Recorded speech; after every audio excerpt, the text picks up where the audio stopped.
मुझे एक बात बताओ, जो लोग राष्ट्र की संपत्ति को नुकसान पहुंचा रहे हैं, क्या वे सेना में जाने लायक हैं? क्या उन्हें सेना में और पुलिस बल में जाना चाहिए? क्या सेना में राष्ट्रभक्त जाता है, राष्ट्र की संपत्ति को नुकसान पहुंचाने वाला नहीं जाता है।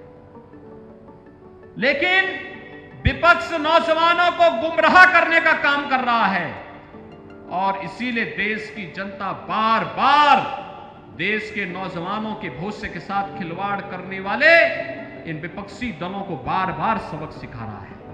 उत्तर प्रदेश की जनता ने तो अभी दिया है, कांग्रेस केवल 2 सीट तक सीमित रह गई है। समाजवादी पार्टी भी धीरे धीरे करके अब सिकुड़ती जा रही है। लोकसभा चुनाव आते आते समाजवादी पार्टी की भी यही दुर्गति होने वाली है। और भाइयों बहनों, अन्य दलों का भी कोई पुरसा हल नहीं। मेरी आप सबसे यही अपील है, भारतीय जनता पार्टी सुरक्षा और विकास के मुद्दे पर आपके साथ में है। डबल इंजन की सरकार आपके हितों के लिए कार्य कर रही है। उद्योग लगाने के लिए हो, नौजवानों के रोजगार के लिए हो, सुरक्षा के लिए हो, गरीबों के लिए आवास की सुविधा हो, या फिर गरीबों के लिए उज्ज्वला योजना का कनेक्शन हो, गरीबों के लिए राशन हो, नौजवानों के लिए रोजगार हो, या नौजवानों को स्मार्ट नौजवान बनाने के लिए 1-2 करोड़ नौजवान को टैबलेट और स्मार्टफोन देने की कार्रवाई सरकार इसको मजबूती के साथ आगे बढ़ाने का काम कर रही है। हर नौजवान के उन्नयन के लिए सरकार काम कर रही है। और भाइयों बहनों, ये चुनाव जैसे खन्ना जी कह रहे थे, जबरदस्ती थोपा गया था। जनता ने 5 साल के लिए किसी व्यक्ति को भेजा था चुन करके।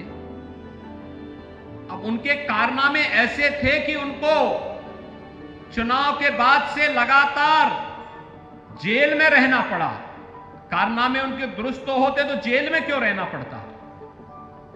और फिर विधानसभा में चले गए तो लोकसभा के लोगों को छुट्टी कर दी, उन्होंने छोड़ दिया। उनको क्या नैतिक दायित्व था, क्या नैतिक साहस है कि वे आपके पास आके वोट मांग सके?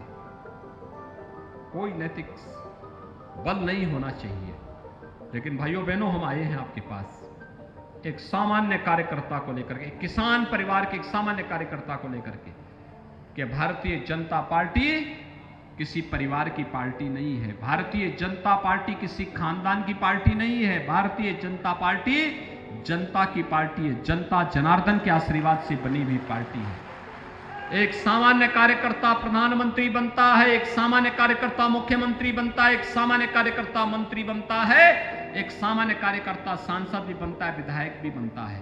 और इसलिए एक सामान्य कार्यकर्ता को आज प्रत्याशी के रूप में हम सब आपके पास लेकर के आए हैं। श्री घनश्याम सिंह लोधी भारतीय जनता पार्टी के प्रत्याशी के रूप में रामपुर लोकसभा सीट पर भारतीय जनता पार्टी ने आपके बीच आपको दिया है।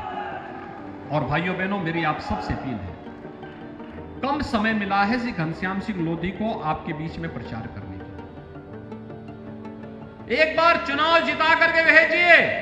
और मैं घनश्याम सिंह लोधी से कहूंगा कि वह केवल संसद सत्र के दौरान संसद में रहे, अन्यथा जो 1.5 साल 2 साल का कार्यकाल इनको मिल रहा है, 1.5 साल 2 साल केवल रामपुर लोकसभा सीट के गांव-गांव और घर-घर जाकर के जनता जनार्दन के प्रति आभार व्यक्त करें।